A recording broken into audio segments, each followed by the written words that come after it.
Hello again. I'm Ron Stupp, architect and amateur historian. Welcome to the second presentation, The Great Commission and the Persecution, in my series of 13 presentations I prepared explaining the development of the 2,000-year history of Western Christian architecture. In this presentation, I will be discussing the architectural implications of the on-again and off-again persecution of the early Christians by the Roman masters. Personally, I feel that the Roman Tetrarch system of governance during the early Christian period with its uneven Christian persecutions are responsible for the beginning of the formal archetypes of two distinct Christian building types, the Western Latin cross and the Eastern Greek cross. Both of these prototypes continue in use to this day. They are based on the Constantine prototypical Roman basilica form, which we will be presenting in detail during the third presentation. This presentation will conclude with a discussion of the oldest known place of Christian worship, the house church, at the ancient Roman garrison town located on an escarpment above the Euphrates River at the Roman Empire's eastern border in Dura Europos, what is now Syria. So Christ sent the disciples with the Great Commission, and not unexpectedly, they encountered persecution. And the persecution was uneven, to say the least, and in cases it was extremely violent. And this is an example of the burning of the church on Christmas Day in 303 by Diocletian. And one version has that 20,000 Christians were martyred that day. Others think that's a bit of an exaggeration. But the idea is that certainly Christians were martyred. And where they were martyred, I think, plays something into the architectural development between the East and West empires and what we know is kind of the Latin cruciform plan of our churches versus the Eastern Greek Orthodox cross plan. So I'll get into that somewhere along here. So we're going to look at the Roman Empire from the early church. We'll go to the house church, and then we'll get to the basilica. The basilica won't be today, that'll be next week. And that is if you remember my three principles, the first thing that happened, and it continued to be developed today. And so we're going to focus on the Christian persecution in the Roman Empire, and that is a form determinant, I think, the architecture, and I'll show you why, I hope, in a minute. So the Great Commission, where we have, this map shows us, these are actually two maps, but they show us the extent of the disciples' influence throughout the Mediterranean basin, and this map up here on the upper right shows the influence of each one of the four Gospels in basin. And this area right here is Anatolia, Eastern Turkey, and this is where the 7 churches of Asia are, and we'll talk about that in a little bit because that's written about in the book of Revelation. So anyway, about this is the spread of Christianity about the time. This is before Diocletian. At the time of Decian, he was one of the nasties that ran the empire and was certainly responsible for a lot of persecution. So to begin with, Peter, in Acts, Peter came to himself and said, "Now I know for sure that the Lord has sent his angel and rescued me from Herod's grasp and from everything the Jewish people were anticipating. And when he had realized this, he went to the house of Mary, the mother of John, also called Mark, where many people were gathered together praying." And there's several other examples in the New Testament of these house churches. Lydia's house in Acts, Priscilla and Aquil's house in 1 Corinthians, and they talk about greeting one another with a holy kiss. And I put kiss in red because the Romans picked up on this as an example of Oedipodian intercourse or incest. And Priscilla and Aquila in Romans, the upstairs room with Paul speaking in Acts, and Nympha's house in Colossians, and Archippus' house in Philemon. So there's quite a few references in the New Testament about the house church, and this is where early Christians gathered to worship. But there was two looming threats to the development of Christianity. The first was the internal threat from false prophets and competing religions. And what is said in 1 John, what John said about that is, dear friends, do not believe every spirit, but test the spirits to see whether they are from God, because many false prophets have gone out into the world. And then secondly, an external threat to the established order. The early Christians were considered Hebrews, therefore, in existing religion, they were tolerated. Once Christians were recognized as a religion separate from Judaism, they were no longer exempt from persecution. They were treated as an external threat to the established order from the local populations and eventually the Roman government. During the difficult times, the Christians were blamed for the empire's trouble because of lack of proper respect for their pantheon of gods, including worship the emperor as a god. So Jesus about false prophets, this is what Jesus had to say. Take heed that no one leads you astray. Many will come in my name saying, I am he, and they will lead many astray. That is from Mark 13. And then Paul and Barnabas on the island of Cyprus. When they had gone through the whole island as far as Paphos, they came upon a certain magician named Bar-Jesus, seeking to turn away the proconsul from faith. But Saul, who was also called Paul, filled with the Holy Spirit, looked intently at him and said, you son of the devil, you enemy of all righteousness, full of all deceit and villainy, will you not stop making crooked the straight paths of the Lord? And now, behold, the hand of the Lord is upon you, and you shall be blind and unable to see the sun for a time. And just like that, Bar-Jesus became blind. And then upsetting the established order, the silversmith named Demetrius, this is described in Acts, who made silver shrines of Artemis, the goddess of chastity, hunting, fertility, childbirth, and so forth, brought a lot of business for the craftsmen there. And he said, you know, my friends, that we receive a good income from this business. And you see how this fellow Paul is convinced and led astray large numbers of people here at Ephesus and practically the whole province of Asia. He says that gods made by human hands are no gods at all. Our trade will lose its good name, but also the temple of the great goddess Artemis will be discredited, and the goddess herself will be robbed of her divine majesty. This is the goddess Artemis, and this was a thriving industry in Ephesus, a very prosperous town in Asia Minor. This is the temple of Ephesus. It was considered one of the seven wonders of the ancient world. The distance from the front column to the back column is around 410 feet. So it is a huge temple. It was provided by the donations and work of these craftsmen who sold images of Artemis to the adoring public. And Paul comes into town and kind of shakes it up. This Demetrius actually saves Paul from getting probably stoned.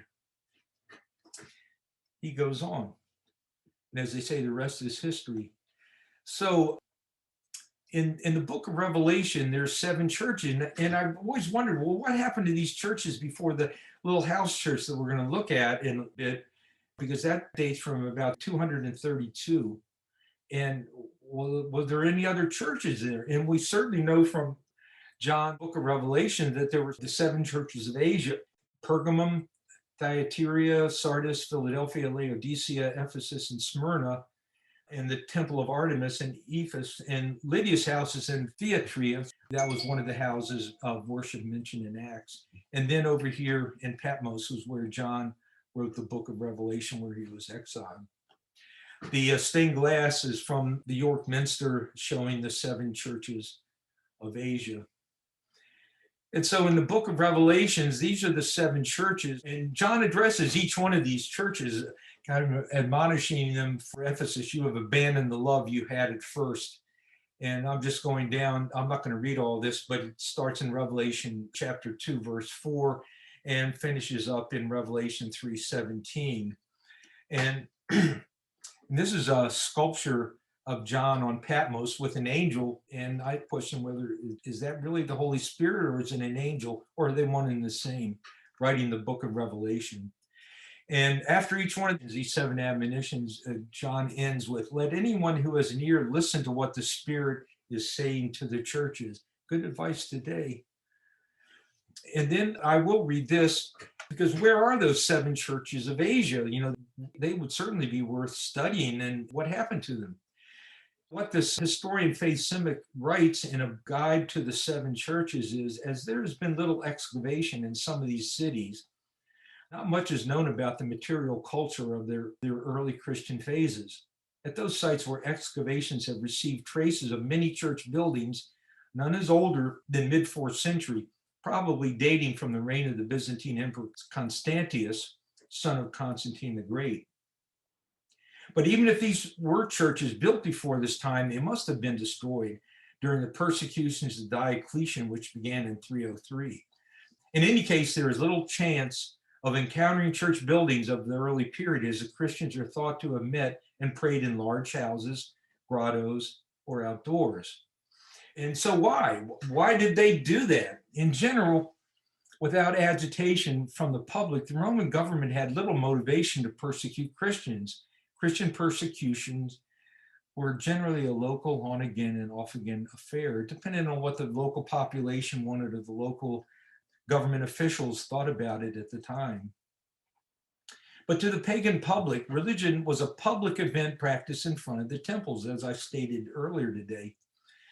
In contrast, Christians, to the eyes of the pagan Romans, practiced their religion in private, out of the public view, in house churches, catacombs, and other discreet places, probably to avoid persecution, which aroused suspicion about the nature of Christian worship.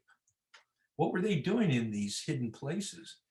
As a result of this perceived secrecy, the pagan public believed that Christians participated in outrageous crimes, wickedness, and evil deeds.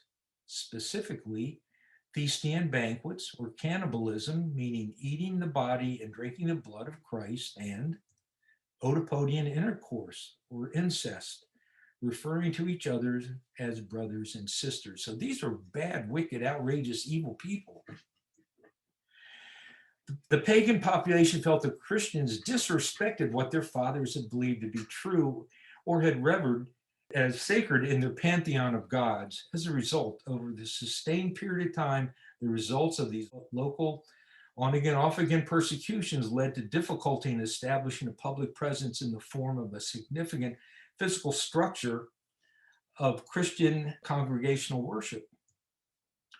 And so the pagan population was convinced that bad things would happen to them if the established pagan gods were not respected and worshiped properly.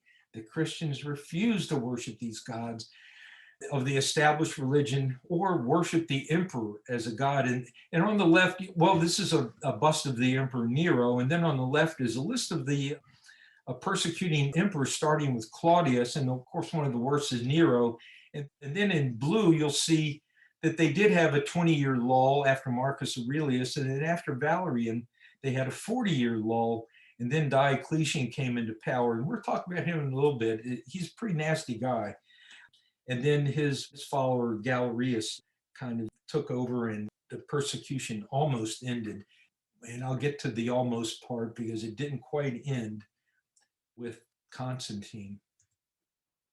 So Constantine, representing the Western Empire, and Licinius, the Eastern Empire, signed the Edict of Milan in 313, ending all persecution of all religions in the Roman Empire. And just parenthetically, it wasn't Constantine that made Christianity the official religion. That was to come later. Constantine made it so that Christianity was no longer officially persecuted. So these are 3 of the sweethearts that the Christians had to deal with. Not too nice of guys. Here's a painting of Nero's candlesticks of Christianity, where they wrap Christians, soaked them with oil, put them on stakes, and lit them on fire, supposedly to illuminate Bacchanalian feast. And then, of course, Christians being thrown to the lions on the painting at the bottom. But what's, I think, more important, guys are responsible for massive amounts of martyrdom. Those are the tetrarchs: Diocletian, Maximian, Galerius, and Constantius, Constantine's father. I didn't boldface him because he wasn't one of the, he was probably a pretty mean, nasty guy, but he wasn't one of the ones that really wanted to rip the place apart. So this is a map of the Tetrarchy, and we have the Emperor Diocletian, who was operating in Nicomedia, what's now Istanbul, and he was the most senior emperor. He retired in 305, and he led the worst persecution of Christianity of all of them. And then a co-emperor was the Maximian, and he was operating near Milan. That was his headquarters. And let's say both of these were considered Augustus, the title of Augustus. And I'm going to say Diocletian was like a 4-star general, and maybe Maximian was a 3-star general. And then we have the Caesar Galerius, who was kind of under Diocletian, and then Constantius, who was under Maximian. And Constantius was more remote. He was based in Trier, close to the Rhine, really kind of at the fringe of the empire in a sense. And these four, the three in red, are the ones responsible for a great deal of terror and death in the Christian world. Constantius, not so much. So this is a new map, same four guys. And what I've done is this map draws a line kind of going through here. And I want to say that because of the way persecution happened between these three guys, that the martyrs tended to be on the eastern side. Now, there was obviously martyrs on the western side. We certainly know about St. Peter being martyred in Rome. But on the eastern side, if you were martyred, it was what the Christians did was they copied the pagan ritual marking the martyrdom site or the burial site of a martyr with a building with a dome over it. And this martyrdom, I think, of burying or marking the martyrdom area or site with the dome really starts to lend itself to a division between Eastern and Western architecture, Christian architecture. Now, just keep in the back of your minds for the next time that Maximian had a son named Maxentius, and Constantius had a son named Constantine. So just keep those two guys in mind. This battle for the control of the Roman Empire that happens a little bit later comes from the final resolution of the Tetrarchy that kind of blows up after the passing of Diocletian and Maximian. We have a few minutes left.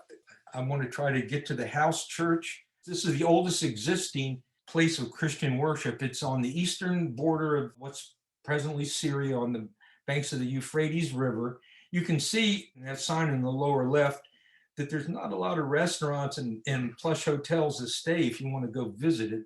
As a matter of fact, it was destroyed by ISIS a couple of years ago. This is an aerial view of it on the right, and then a drawing of the layout of the town. It's obviously, you can tell by the grid, it was a Roman garrison site. And it was interesting, the first time I did this presentation, when you use Google Pro, the site was pixelated by this US Department of State. You couldn't see any detail at all. And so I went back a couple of years later, and now they let you look at it because I think operations were going on against ISIS in the area. Anyway, they supposedly had destroyed what was left of that house of worship. And that's where it's located here and here in the aerial photograph. And there is a fortress wall and then a gate that leads to the Roman garrison town. So this is the map of Dura Europos. You can see the fortified walls, and if you look closely, you'll see the towers basically guarding these perpendicular roads away from the wall, and the Euphrates River. No one was persecuted there. There's a Mithraeum, which was a shrine to Mithra, sponsored by the Palmyrene archers who served in the Roman army. It was a men-only cult. There was a synagogue there, and the artwork they found in that synagogue was of a higher quality than was found here in the house church. along that same fortified wall.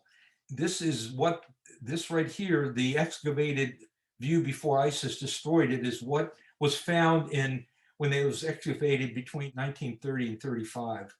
This was excavated by a team of French and US archaeologists. This plan is looking in the same direction as this excavation. This plan is, if you stand between these columns and look this way at this back wall, that's that back wall. And this shows a cutout of what this building might have looked like, showing the courtyard. And this is the baptistry in here, and that's the font. Baptistries here, baptistries here, and I'll label them for you. The entrance is all in the same place. Oops, and it's a little bit off here, you can't see it. The courtyard, the assembly hall. You'll see these two windows at the end of the assembly hall. They are here and here, and here and here. There's some artwork that survives because I don't think you do this today. Frescoes were removed from the house church and installed in the Yale Art Museum in 1935, and that's what you're seeing. If that hadn't happened, been lost certainly to ISIS. This is in the baptistry. At the back of the baptistry is the Good Shepherd, and here is, and the baptistry wall that you're looking at is right here, this red line. So that's, this line here is this wall, and then this line here is this wall. So this piece of work is right here. There's the tomb, and there's two women. And when the Sabbath was over, Mary Magdalene, Mary the mother of James, and Salome bought spices so that they might go to anoint Jesus's body. That's from Mark. Mary Magdalene and the other Mary go to look at the tomb. So Jesus said, "Come." And so Peter got out of the boat and started walking on water, and he came towards Jesus. But when he noticed the strong wind, he became frightened and began to sink. He cried out, "Lord, save me." Jesus immediately reached out his hand and caught him, saying to him, "You of little faith, why did you doubt?" And if you look closely at this, you'll see a pretty crude figure, a boat, rough water, and his hand is reaching out. And then right here, you see, that's probably Peter right here. And this is a bit of a figure, looks like some legs there, and that's probably Christ. This is the earliest known existing art from Christianity. And this is how it survived. Here's the house church. Here's the house church on the wall. Here's a section through that wall. The Persians were attacking. This happened in 256. They were starting to undermine the wall. So what defenders did is they started filling in the space between the wall and the first row of buildings with soil and debris to make it more difficult for them to undermine the wall and get in. And they kept filling and kept filling and kept filling. And finally, the fill just overcame the Europos house church, and that's what survived. And so here we are, 2,000 years later, back at the house church. And so have we come full circle? And for that, I thank you for your time. I hope you enjoyed the presentation. Please join me in viewing the third presentation, Constantine and the Roman Basilica. The secular Roman Basilica becomes the grand prototype church form suitable for a new religion sponsored by the Emperor of the Roman Empire. Kindly leave any questions or comments you may have below, and thank you.